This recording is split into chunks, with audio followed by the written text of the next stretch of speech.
ஒரு மிகப்பெரிய நிறுவனத்தில் இன்ஃபோசிஸில் போயிட்டு நீங்கள் ஒரு ஜிஎம்மாக இருந்தாலும் தொழிலாளி தானே. நான் முதலாளிகளை உருவாக்கணும்னு நினைக்கிறேன், அவ்வளவுதான். தமிழ் முதலாளிகள் நிறைய பேர் உருவாகணும். C2C 10 லட்சம், C2C 12 லட்சம், எதுவானாலும் நீங்கள் தொழிலாளி தான். பிஸ்னஸ் பீப்புள் ஆர் டிஃப்ரெண்ட் பீடா. தமிழர்கள் தாழ்ந்துட்டாங்களா? சரிப்பா, இந்தாப்பான்னு ஒரு 25 கோடி எனக்கு நீங்கள் பேக்கில் கொடுக்குறீங்கன்னு வச்சுக்கோங்க, அதோட நான் என்ன ஆவேன்? அப்படியே செயலற்று போயிடுவோம். நீங்கள் சொல்லும்போது சமூக சிந்தனை இருந்தது, மக்களுக்காக ஏதாவது செய்யணும், அதனால தான் நான் அடுத்தவர்களுக்கு உதவுறேன் அப்படின்னு சொன்னீங்க. உதவுறது அப்படின்னாலே பலரும் கல்வி கொடுக்கறது, உணவு கொடுக்கறது, அன்னதானம் தான் சிறந்த தானம் அப்படிங்கிற மாதிரியான சொல்லாடல்லாம் இருக்குது. நீங்கள் ஏன் தொழிலை தேர்ந்தெடுத்தீங்க? கண்டிப்பாக அது பழமொழியுமே உண்டு இல்லையா, உங்களுக்கு மீனை கொடுப்பதை விட உணவாக மீன் பிடிக்க கற்றுக்கொள்ளுங்கன்ற. அது ஆள் மனதில் பறிச்சோ இல்லை, நான் அப்படி தான் நடந்துக்கிறேன். நான் இன்றைக்கி உணவு கொடுக்கலாம், நான் கொடுக்குறேன், அது வேறு விஷயம். அது எத்தனை நாளுக்கு நான் கொடுக்க முடியும்? எனக்கு கல்வி கொடுப்பது நிறைய பேர் இருக்காங்க. கல்வி கொடுத்துட்டு, ஏன்னா கல்வியிலேருந்து திரும்பி இவர்கள் தொழிலாளிகளாக தானே போயிட்டுருக்காங்க. நீங்கள் ஓகே, நீங்கள் ஒரு மிகப்பெரிய நிறுவனத்தில் இன்ஃபோசிஸில் போயிட்டு நீங்கள் ஒரு ஜிஎம்மாக இருந்தாலும் தொழிலாளி தானே. நீங்கள் சம்பளம் ஆண்டுக்கு 10 லட்சம் வாங்குங்க, தொழிலாளி தானே. அதே ஒரு சின்ன ஒரு ஷாப் வச்சுக்கிட்டு இருக்கிற அவர் ஆண்டு வருமானமே அவர் 12 லட்சம் வாங்குற சம்பாதிக்கிறா இருந்தாலும் அவர் முதலாளி தான். பெரிய வித்தியாசம் இருக்குது. நான் முதலாளிகளை உருவாக்கணும்னு நினைக்கிறேன், அவ்வளோதான். ஸோ தொழிலாளிகளை நிறைய பேர் உருவாக்குறதுக்கு நிறைய பேர் இருக்காங்க. நீங்கள் சொன்ன மாதிரி இன்னும் கலராக வருவாங்க, வெயிட் பண்ணுங்க. அதாவது ஸ்கூல் முடிச்சிட்டோடனே நேராக வான்னு சொல்லுவான், ஸ்கூலே படிக்காம அடுத்து ஒரு டீம் கிளம்புவோம். இதெல்லாம் எனக்கு தேவையில்லை. எனக்கு இங்கு முதலாளிகள் இந்த நிலத்தில் இருக்கணும். தமிழ் முதலாளிகள் நிறைய பேர் உருவாகணும். இந்த தொழில்களை நாம் செய்ய வேண்டும். ஏன்னா மிக முக்கியமாக உலகத்துக்கே வணிகத்தை சொல்லிக் கொடுத்த இனம் தமிழினம். இன்று வக்கற்று தொழிலாளிகளாக, நான் மீண்டும் சொல்வேன், தொழிலாளிகள் தான். நீங்கள் பெரிய ஐடி கம்பெனியில் மாதம் என்னது C2C 10 லட்சம், C2C 12 லட்சம், எதுவானாலும் நீங்கள் தொழிலாளி தான். சாதாரண இதுவும் தொழிலாளி தான், நீங்களும் தொழிலாளி. ஆனால் முதலாளிகள் என்பது வேறு, முதலாளிகள் வேறு ப்ரீடு. அவங்க, நான் எப்போதுமே சொல்லுவேன், business people are different breed. அவங்க எல்லாரும் பிஸ்னஸ் பண்ண முடியாது, நல்லா தெரிஞ்சுக்கோங்க. வேலைக்கு யார் வேணாலும் வேலைக்கு போகலாம், ஆனால் பிஸ்னஸ் பண்ணணும்னா அது நாடி நரம்பு ரத்தம் எல்லாம் பிஸ்னஸ் வெறி இருக்கணும் அவனுக்கு. அந்த மாதிரியான நபர்கள் நான் இங்கே அவர்களால் தான் இந்த சமூகத்துக்கு பெரிய நன்மை பயக்குமே தவிர வேலைக்கு போவதால் எனக்கு கிடைக்காது. என்னடா, என் வீட்டிலேயே கூட இருக்கலாம், பல சிக்கல் இருக்கும் நான் பேசுகிற இந்த கருத்துக்களில். ஆனால் தொழில் செய்யுங்கள். இன்னொன்று, எல்லாரும் தொழில் செய்யவும் வந்துட மாட்டான், ஏன்னா இதில் ரிஸ்க் இருக்குது. தொழிலில் ரிஸ்கே இல்லாட்டினா ஒருத்தவங்களும் வேலைக்கு போக மாட்டாங்க, எல்லாம் பிஸ்னஸ் தான் வருவாங்க. இந்த ரிஸ்க் எடுக்கணும். இந்த ரிஸ்க் எடுக்கும்போது ரசித்து எடுக்கணும். இது ரிஸ்க்குன்னு நீங்கள் நினைக்கவே கூடாது. என்னை பொறுத்த வரைக்கும் இதை சேலஞ்சிங்காக எடுத்துக்கிட்டே போகணும். தினமும் வேறு வேறு பிரச்சனை வரும், இதை அப்படியே சமாளித்து அதை எப்படி போகணும், இந்த வாழ்வியலில் கற்றுக்கிட்டே இருக்கணும் இல்லைங்களா. இந்த மாதிரி நான் கடந்த ஒரு 20-30 ஆண்டு காலமாக நான் நிறைய கற்றுக்கிட்டேன். அதை இந்த சமூகத்துக்கிட்ட நான் கொடுக்கணும். இந்த தவறெல்லாம் நீங்கள் பண்ணாதீங்க. இந்த தவறு இல்லாமல் பண்ணிங்கன்னா அப்படியே பைபாஸில் போகிற மாதிரி போய்கிட்டே இருக்கலாம். இல்லாட்டா இல்லை நான் தவறு செஞ்சு தான் கற்றுக்கணும்னா நீங்களும் 52 வயதில் இதை இன்னொரு ஆனந்தரசுவாக நீங்கள் உட்காரக்கூடாது. நீங்கள் இன்னும் பெரிய லெவலில் போகணும். அதுதான் என்னுடைய ஆசை. அதை தான் இந்த சமூகத்துக்கு நான் கொடுத்து கொண்டிருக்கேன். நான் எங்கே தோல்வி அடைஞ்சேன், நான் எங்கே ஜெயித்தேன், நான் என்ன பண்ணால் ஜெயிக்க முடியும், என்ன பண்ணால் தோற்க முடியும், இதுக்கான SOP இருக்குது. அதை தான் நான் சொல்லிட்டு இருக்கேன். தொழிலதிபர்கள் ஒரு தனிப்பட்ட பிரீட், எல்லாருமே அதை தான் ஆகணும் அப்படிங்கிற மாதிரி நீங்கள் சொல்கிறீங்க. முதலாளிகளை உயர்த்தி பேசுகிறீங்க. இதில் தமிழ் முதலாளிகளை நம்ம தனித்துவமாக பார்க்கலாமா? கண்டிப்பாக பார்க்கலாம். என்ன வித்தியாசம்? என்ன பார்க்கணும்னா, முதல் வித்தியாசமே நீங்கள் அறத்தோடு இருப்பவர்கள் தமிழர்கள். நீங்கள் யோசித்து பார்த்துக்கோங்க. மீதி பேர்லாம் மற்ற சமூகத்தை நான் குறைத்து சொல்லவில்லை. ஆனால் அறம் சார்ந்து இருப்பவர்கள், இயங்குபவர்கள் தமிழர்கள் தான். அப்போ இந்த தொழில் யார் கையில் இருக்கணும்? தமிழர்கள் கையில் தான் இருக்கும். இவர்கள் கையில் இருந்தால் நிச்சயமாக அறம் சார்ந்து தான் செய்வார்கள் தொழிலை. அன்று நான் படிக்கக்கூடிய அண்ணாமலை பல்கலைக்கழகம் மற்றும் அன்றைய காலத்தில் அவர் 1000 ஏக்கரில் கல்லூரி அமைக்கணும்னு ஏன் தோணுச்சு? ஓகே, சரிங்களா. இந்த மாதிரி அறத்தோடு தான் அவர்கள் செய்வார்கள். இந்த கை யார் கையில் இருக்கும்னு அண்ணா சொன்னது போல் தொழுநோயாளி கையில் இருக்கும் ரோஜாப்பூ மாலை போன்றது அப்படி சொல்லுவாங்க. அது மாதிரி பணம் யார் கையில் இருக்குது, தொழில் யார் கையில் இருக்குது? தமிழர்கள் கையில் இருந்தால் தமிழர்கள் நல்லது செய்வார்கள், அறத்தோடு இருப்பார்கள், இந்த சமூகத்துக்கான அத்தனை சேவைகளையும் செய்வார். இது போய் இன்னொருத்தங்கிட்ட இருந்தால் அவன் என்ன பண்ணுவான்? நீங்கள் இன்றைக்கி ஒரு குறிப்பிட்ட சமூகத்துக்கிட்ட தான் இன்றைக்கி பணம் மொத்தமும் போயிருக்கு. அவங்க என்ன இந்த சமூகத்துக்கு என்ன பண்ணுறாங்க, இந்த சொசைட்டிக்கு என்ன ரிட்டு கொடுத்துருக்காங்கன்னு பாருங்கள். இருக்காது. அதே இன்றைய தினம் நான் நல்லாவே சொல்ல முடியும். இன்றைய தமிழர்களுக்கு முருகப்பா குழுமம் இன்றைக்கி எவ்வளவு செய்திருக்கிறது இந்த சமூகத்துக்கு, இல்லை செட்டிநாடு குழுமம் என்ன செய்திருக்கிறது, இதெல்லாம் எங்களால் பட்டியலிட முடியும். இந்த சமூகத்துக்கு give back to the society. மீதி பேர்லாம் எழுத்தில் வச்சுக்குவாங்க, சிஎஸ்ஆர் ஆக்டிவிட்டின்னு பேருக்கு 2 ஃபோட்டோ எடுத்துகிட்டு போட்டுருவாங்களே தவிர உண்மையிலேயே அவர்கள் செய்ய மாட்டார்கள். தமிழர்கள் செய்வார்கள். இது முதல் காரணம். நியாயமாக இருப்பார். அதனால இவர்கள் ஜெயிக்க வேணும்னு சொல்கிறேன். இன்னொன்று இந்த மண்ணுகளுக்கு தான் நான் சொல்கிறேன். நான் போய் ஆந்திராவில் ஜெயிக்கணுன்றது நான் பேசல. தமிழ்நாட்டில் குறைந்தபட்சம் தமிழ் வணிகர்கள் வெற்றி பெற வேண்டிய கட்டாயத்தில் இருக்காங்க. அதுதான் இந்த தமிழ்நாட்டுக்கும் இந்த மண்ணுக்குமான. அவர்கள் ஆந்திராவும் போனோம், அதை கடந்து போனோம். ஏன்னா எஜிப்ட் வரைக்கும் போயிருக்கோம், ஐரோப்பா வரைக்கும் போயிருக்கோம். கண்டிப்பாக தமிழர்கள் போனோம் கண்டிப்பாக போனோம். உலகமெங்கும் போகும். ஆனால் உலகமெங்கும் போய் வணிகம் செய்தவர்கள்லாம் தமிழர்கள். கடல் தாண்டி வணிகம் செய்தவர்கள் தமிழர்கள். அதுக்கான ஆதாரம்லாம் இன்னைக்கு வந்துகிட்டு இருக்கு. நான் சொல்லக்கூடியது குறைந்தபட்சம் சொல்றேன். இந்தியா முழுமைக்குமான தமிழர்கள் தாழ்ந்துட்டாங்கன்னா பிராங்கா சொல்லணும்னா வணிகத்துல நம்ம இல்லை. அவ்வளவுதான். அது என்ன காரணம்னு நினைக்கிறீங்க? என்ன காரணம்னா, முதல் காரணம் தமிழர்களுடைய ஒற்றுமை இல்லை. சாதிகளாக பிரிந்து கிடக்கிறோம். ஒன்று மிக முக்கியமாக அது ஒன்று. இன்னொன்று அதீத பெருந்தன்மையும் ஒரு காரணமாக. நான் முன்ன சொன்ன கருத்துக்கு இது முரணாக கூட இருக்கலாம். அதீத பெருந்தன்மையாக கன்சர்வேட்டிவாக போதும் அப்படின்னு நினைக்கிற மனநிலைக்கு வந்துட்டாங்களா? உண்மைதான். அதுவும் இருக்கலாம். ஆமாம். அதாவது ஒரு 10 கோடி ரூபா பணம் வைத்திருந்தாலே தான் பெரிய பணக்காரங்க இதே போதும் அப்படின்னு நினைக்கிறாங்க.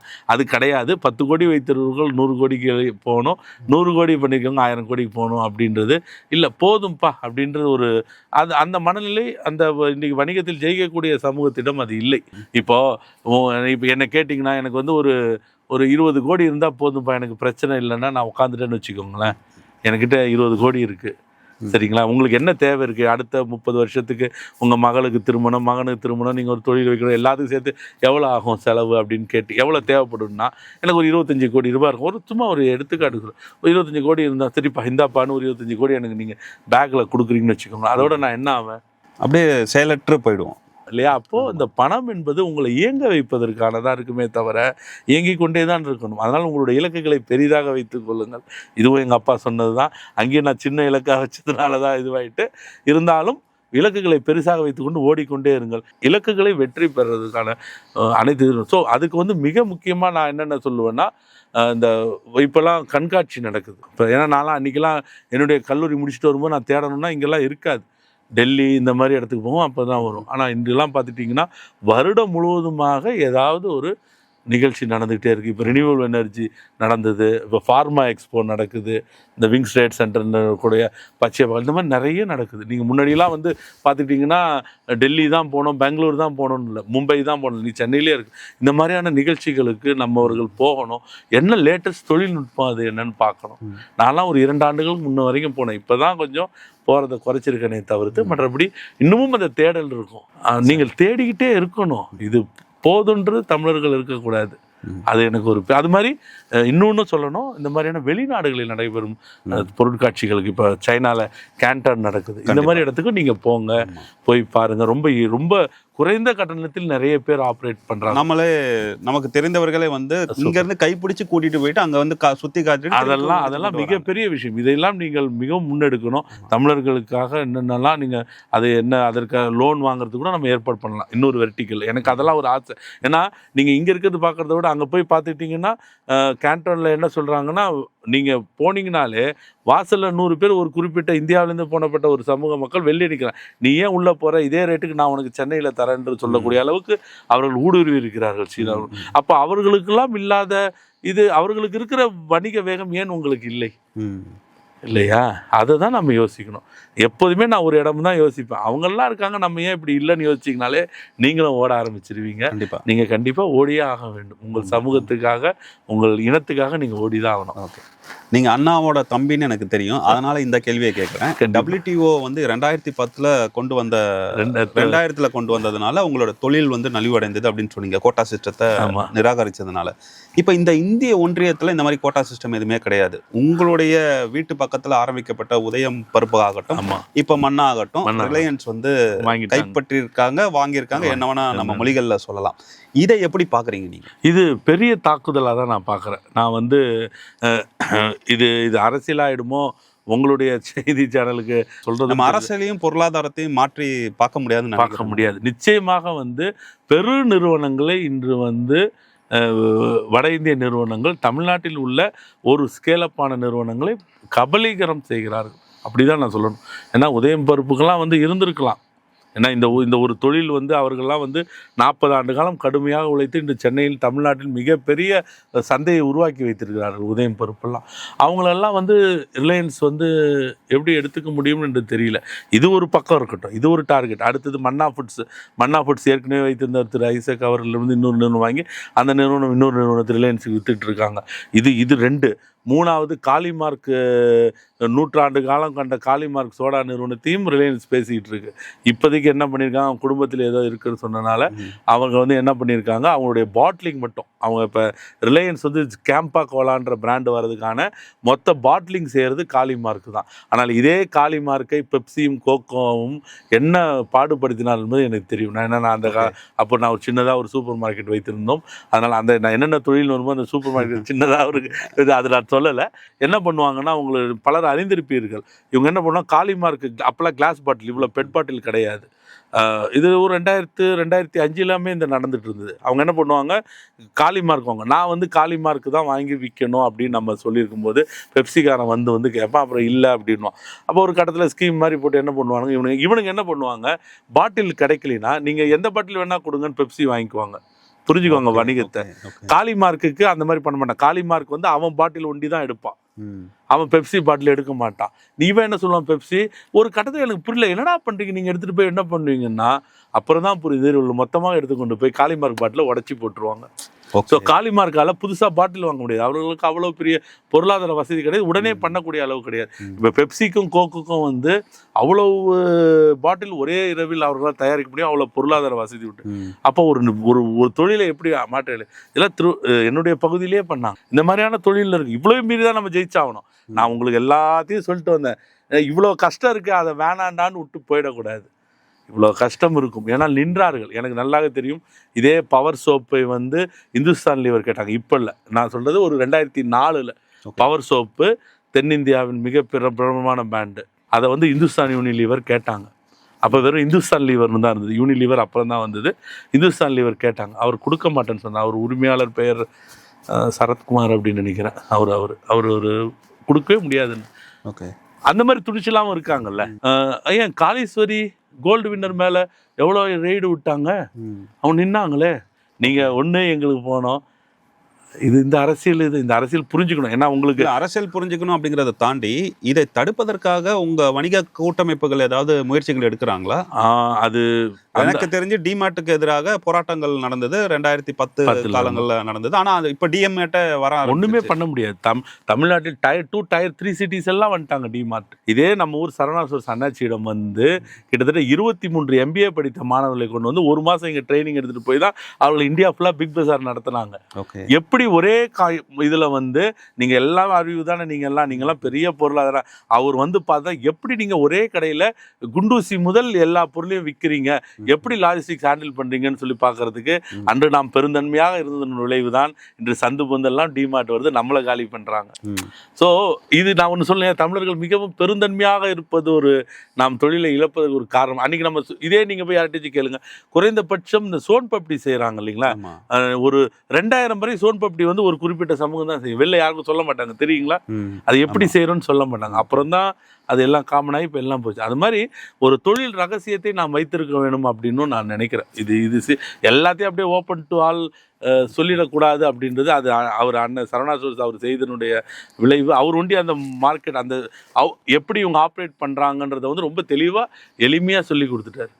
ஆனால் தமிழ்நாடு அரசும் வந்து இங்கே இருக்கிற வணிகர்களுக்கு பாதுகாப்பாக இல்லை அப்படிங்கிற மாதிரி ஏதாவது உங்களுக்கு தோணியிருக்கு? இல்லை, நீங்கள் இப்போ இன்கம் டேக்ஸு என்ஃபோர்ஸ்மெண்ட் டைரக்டர்லாம் அங்கே தானே இருக்குது, நீங்கள் என்ன பண்ண முடியும்? இப்போ சேல்ஸ் டேக்ஸு இன்கம் டேக்ஸு அத்தனையுமே ஒன்றிய அரசுக்கிட்ட தான் இருக்குது. அவங்க நினச்சா அதை பயன்படுத்தலாம் இல்லையா? நான் வந்து டையிங் ஃபேக்ட்ரி வச்சுருக்கும் போது குஜராத்தா அந்த பக்கத்துலேருந்து ஒருத்தர் வந்தார். அவர் வந்துட்டு என்கிட்ட கேட்டது என்னது, அப்போ தான் இபி பணம் 90,000 ரூபாய் வந்துச்சு எனக்கு பில்லு. அப்போ வந்து 90,000 ஈபிலாம் நீங்க கட்டுவீங்களா அப்படின்னு கேட்டாரு. நீங்கெல்லாம் அப்படி, நாங்கெல்லாம் கட்டவே மாட்டோமே அப்படின்னு. இந்தியாவுக்குள்ளேயே இவ்வளவு வேற்றுமைகள் இருக்கு. நாங்கெல்லாம் கரண்டே கட்ட மாட்டோங்க, பொல்யூஷன்லாம் வந்தா உள்ள கட்டி போட்டுருவோம். இங்கெல்லாம் அப்படி கிடையாது. நம்ம எப்படி போட்டி போட முடியும்? அதுதான் சொல்றேன். நீங்க எல்லா விடையுமே அப்படி தானே இருக்கு. வட இந்தியா வாழ்கிறது தெற்கு தேர்ந்து கொண்டு, ஆனா இவ்வளவு மீறி நம்ம ஜெயிச்சுட்டு தானே இருக்கோம். இன்னைக்கும் நம்ம வந்து இவ்வளவு மீறினா இயல்பிலே உள்ளதுதான். அதை அப்படியே வணிகத்துக்கு மாத்துங்கன்ற. ஆனா இந்த முறை கவனமா இருக்கணும். நம்ம லெசன் லேர்ன்ட்டுன்னு சொல்லுவோம், lesson learn from the fault அப்படின்னு சொல்லுவோம். அந்த அதுலேருந்து பாடங்கள் கற்றுக்கணும். எங்கே விட்டோம், ஏன் விட்டோம், என்ன பண்ணுறாங்க. உங்களுக்கு உதயம் பருப்பு விடுங்க, சின்ன ஆட்கள் அப்படின்னு வச்சுக்கோங்க. எல்என்டி போர்ட்டே அதானி போர்ட்டா மாறின கதை எப்படி நீங்கள் விசாரிச்சிங்கன்னா அது ஒரு மாதத்துக்கு உங்கள் யூடியூப் கண்டென்ட் கிடைக்கும். எல்என்டி போர்ட்டு 800ல் எப்படி அதானி போர்ட்டா மாறிச்சுன்னு கேட்டிங்கன்னா அது மாதிரி நிறைய விஷயங்கள் அரசுக்கு நடத்த தான் செய்யும். நாம் இன்னொன்று, தமிழர்கள் இந்த இடத்துல ஒருங்கிணைய வேண்டிய கட்டாயம் இருக்குது. நீங்கள் சொன்ன மாதிரி இந்த வணிக அமைப்புகள் ஏதாவது இதற்கெல்லாம் செய்யணும். இதை சட்டத்தின் மூலமாக ஏதாச்சும் செய்ய முடியுமா? அவங்க ஈஸியாக சொல்லிடுவாங்க, நீங்கள் நாங்களே விருப்பப்பட்டு தான் கம்பெனியை கொடுத்தோன்னு என்று அவர்களும் கூட சொல்ல முடியல. ஆனால் அவர்களுக்கு கொடுக்கப்பட்ட அழுத்தங்கள் என்னன்றதெல்லாம் அவங்களுக்கு தான் தெரியும். இதையெல்லாம் தாங்கி தான் வரணும். ஓகே, உங்களுடைய எதிர்கால திட்டம் பொது வாழ்க்கையிலும் சரி தனிப்பட்ட முறையிலும் என்ன வச்சுருக்கீங்க? பொது வாழ்க்கைக்கு நான் செய்ய வேண்டியது அப்படின்னு பார்த்துட்டிங்கன்னா, வணிகர்களை மேம்படுத்த வேண்டும். அவர்களுக்கான பயிற்சிகளை கொடுக்கணும். கண்டினியூஸாக அவங்களுக்கு பயிற்சி கொடுக்கணும். அவர்களை வந்து அவருடைய வாழ்க்கை தரத்தை வந்து இன்றைக்கி நான் உங்ககிட்ட சொல்ல மாதிரி தான், இன்றைக்கி ஆண்டுக்கு 20 லட்சம் டிரான்சாக்ஷன் பண்ணுறாங்கன்னா அவங்க 50 லட்சத்துக்கு போகணும். 50 லட்சம் போகிறவங்க 1 கோடி போகணும். அதற்கான வேலைகளில் தான் என்னுடைய எஞ்சியுள்ள காலம் இனி இந்த வணிகர்களுக்கான காலமாக தான். தனிப்பட்ட முறையில் சொல்லிடு, தமிழர்கள் கூட்டாக தொழில் செய்ய பழகிக்கணும். அது வந்து மிக முக்கியமாக இந்த காலத்தின் கட்டம், நீட் ஆஃப் த அவர்னு சொல்லுவோம் இல்லைங்களா. இது கூட்டாக செய்யணும். நான் இப்போது நிறைய வர ஆரம்பிச்சிருச்சு அந்த புரிதலோட. அதாவது ஒரு 10 பேர் 20 பேர் சேர்ந்து ஒரு குழு போட்டு ஒரு பணம் போடணும். அதில் ஒருத்தரை நம்பணும். அந்த 20 பேரும் வந்து உண்மையாக இருக்கணும். அவ்வளோதான்.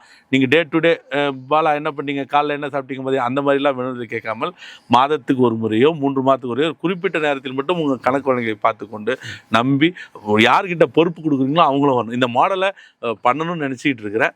நிச்சயமாக அதை நீங்கள் கேள்வியாக கேட்டதில் அது ஒரு ஆசை எனக்கு இருக்குது. பெரு நிறுவனங்களாக மாறும்போது நீங்கள் உங்களுக்கு நல்லா தெரியுமா, உங்களுக்கெல்லாம் தெரிஞ்சிருப்பீங்க, ரிலையன்ஸ் அமைப்பே வந்து ஒன்லி விமலாக இருக்கும்போது அது ஒரு சாதி சங்கம், அவருடைய சாதி மக்கள் மட்டுமே இணைஞ்ச கூட்டத்திலேருந்து ஆரம்பிச்சு அத்தனை பேரும் அந்த காலத்திலே க்ரௌட் ஃபண்டிங் மாதிரி போட்டு தான் திருபாய் அம்பானி நிறுவனத்தை ஆரம்பித்தார். அந்த மாதிரி பல திருபாய் அம்பானிகள் தமிழ்நாட்டில் உருவாகணும், தமிழர்கள் உருவாகணுன்றதான் ஆசை. அதற்கான முயற்சிகளை நான் கண்டிப்பாக ஈடுபடணும். ஏன்னா அதில் வர சிக்கல்களை மீடியேட் பண்ணுறதுக்கு ஒரு தீர்வாயம் மாதிரி ஏற்பாடு பண்ணலாம். ஏன்னா அந்த 10 பேர் ஒன்றா சேர்த்தாலே அந்த மாதிரிலாம் கிடையாது. நீ நிறைய பேர் சொல்லுவாங்க தமிழர்கள்லாம் ஒன்றாகவே முடியாது, சண்டை போட்டே இருப்பாங்க. அதெல்லாம் கிடையாது. அது உங்கள் பொது புத்தியில் தொடர்ந்து ஏற்றலாம். அந்த நண்டு கதையை நம்ம தலையில் ஏற்றி விடுவான். அந்த நண்டு ஒரு தமிழ் நண்டு மட்டும் கீழே இழுத்து, அதெல்லாம் ஒன்றுமே கிடையாது. நீங்கள் நல்லா யோசிச்சு பாருங்கள். 12ஆம் நூற்றாண்டு வரை தமிழ்நாட்டை ஆண்டவர்கள் யார்? சேர சோழ பாண்டியர்கள் தான். சேர சோழ பாண்டியர்கள் அவர்களுக்குள்ளாவே அடித்து கொடுப்பாளே தவிர வெளியே அலை உள்ள விட்டது கிடையாது. நல்லா யோசிச்சு பாருங்க. அப்போ தமிழர்கள் இயற்பிலேயே வந்து ஒற்றுமை உணர்வோடு தான் இருப்பாங்க. என்ன ஏரியா நம்ம தான்டா பார்த்துக்கணும், வெளியாளோட அதே உணர்வு இப்போ வேணும். இந்த வணிகம் உங்கள் கைக்கு தான், நீங்கள் வெளியில் விடக்கூடாது அப்படின்ற உணர்வோடு நீங்களும் மீண்டும் ஒரு சேர சோழ பாண்டியர்களாக உங்கள் வணிகத்தை கூட்டாக எடுத்துக்கொண்டு நல்ல தொழிலை பண்ணுங்கள். நிறைய ரீட் பண்ணுங்கள். இன்றைக்கி நிறைய பேங்க்கில் ஃபெசிலிட்டிஸ் இருக்குது. பேங்க்கில் கண்டிப்பாக லோன் இவ்வளோ கொடுத்தே ஆகணும், இவ்வளோ டிஸ்பர்ஸ் பண்ணி ஆகணுன்ற திட்டங்கள் இருக்குது. இதெல்லாம் அறியுங்கள். தொடர்புகளை படிங்க. குறைந்தபட்சம் தினசரி ஒரு செய்தித்தாள், ஏதோ ஒரு பேப்பர் படிங்க. உங்களுக்கு எந்த பேப்பர் பிடிக்குதோ படிங்க. அரசியல் நிறுவனங்களை திட்டுங்க, இது அத்தனையும் தெரியுங்க. பொருட்காட்சிகள்லாம் பொருட்காட்சின்னா நம்மால் வந்து அப்பளம் சாப்பிட்ற பொருட்காட்சிகள்லாம் போகக்கூடாது. ஓகே, நான் சொல்லக்கூடிய பொருட்காட்சிலாம் இப்போ நந்தபாகத்தில் நடக்கக்கூடிய பொருட்காட்சிகளுக்கு நீங்கள் போங்க, டைம் ஸ்பெண்ட் பண்ணுங்கள். புதிய புதிய தொழில்நுட்பங்கள் அறிஞ்சுக்கணும். உங்களுக்கு எளிதாக சிலது ஐடியா கிடைக்கும். அந்த ஸ்பார்க் ஒரு செகண்டில் தான் வரும். ஆமாம், அது எதுன்னு உங்களுக்கு தெரியாது. நீங்கள் போயிட்டு இருக்கும்போது இது ரொம்ப ஈஸியாக இருக்குது, நம்ம பண்ணலாமே, இது நம்மளால் மார்க்கெட் பண்ண முடியுமேன்றது நேரில் போய் பார்க்கும்போது தெரியும். அதுவரை நான் என்ன தான் 1 மணி நேரம் பேசலாம், அது ஒரு விஷுவலாக ஒரு அந்த மெஷினை பார்க்கும்போது உங்களுக்கு இருக்கும். ஸோ இதெல்லாம் பயன்படுத்திக்கோங்க. இவ்வளோ நேரம் எங்கள் கூட பல விஷயங்களை பேசிகிட்டு இருந்தீங்க. உங்களுடைய கல்லூரி காலங்களில் இருந்த உங்களோட தொழில் அனுபவங்கள், உங்களுடைய தந்தையை பற்றி முக்கியமாக சொல்லியிருந்தீங்க. அதுக்கப்புறம் உங்களுடைய பொது வாழ்க்கையில் நீங்கள் எதுக்கு தொழில்களை வந்து தேர்ந்தெடுத்தீங்க, தொழில் அதிபர்களை உருவாக்க வேண்டும், அடுத்த கட்டத்துக்கு தமிழர்கள் போகணும் அப்படிங்கிறத ஒரு ரோட் மேப் நீங்கள் என்னெல்லாம் பண்ணியிருக்கீங்களோ அதெல்லாம் எங்களுக்கு சொல்லியிருக்கீங்க. அடுத்த கட்டமாக என்ன நடக்கணும் அப்படின்னு எங்களுக்கு எடுத்து உரைத்ததற்கு ரொம்ப நன்றி. முக்கியமாக பார்த்தீங்கன்னா இந்த தமிழ் எக்கனாமி அப்படிங்கிற பேர் வச்சதுக்கு காரணமே உங்களை போன்றவர்களுடன் என்ன நடந்த உரையாடல் தான் அப்படின்னு தான் சொல்லணும். ஏன்னா தமிழர் பொருளாதாரத்தை அடுத்த கட்டத்துக்கு கொண்டு போக வேண்டும் அப்படின்னு நீங்கள் காலம் நேரம் தெரியாமல் உழைத்து கொண்டு வருவீங்க. நாங்களாம் பார்த்தீங்கன்னா ஃபேஸ்புக்கில் எழுதுவதோடு சரி, ஆனால் நீங்கள் வந்து களத்தில் நின்று வேலை செய்கிறீங்க, இரவு பகல் பார்க்காமல். ஸோ அப்படிப்பட்ட ஒரு ஆளுமையை தான் நாங்கள் முதலில் வந்து கூப்பிட்டு வந்து பேசணும் அப்படின்னு நினச்சோம். அதுக்கு கேட்ட உடனே நேரம் கொடுத்ததுக்கு ஆனந்தரசு அவருக்கு நன்றிகள். ஸோ இது வந்து ஒரு பிள்ளையார் சொல்லி, உங்களுக்கு பக்தி மேல் விருப்பம் கிடையாது அப்படின்னாலுமே பிள்ளையார் சொல்லியாக உங்களை வந்து நாங்கள் பிள்ளையார் மாதிரி நம்மளை உட்கார நீங்கள் சொல்லுவீங்கன்னு எனக்கு மைண்டில் ஓடிடுச்சு. ஸோ அது ஆமாம், ஏன்னா அதனால தான் இந்த இதில் வந்து தொழிலை மட்டும் நம்ம கான்சென்ட்ரேட் பண்ணாம நீங்க எந்த புரிதலில் இருந்து இந்த தொழிலில் கவனம் செலுத்துறீங்க அப்படிங்கிற வரைக்கும் நம்ம தெளிவா பேசணும். சொன்ன நேரத்தை விட அதிகமா எடுத்துக்கொண்டதுக்கு மன்னிக்கணும். நம்ம மீண்டும் வந்து தொடர்ந்து பயணிப்போம்.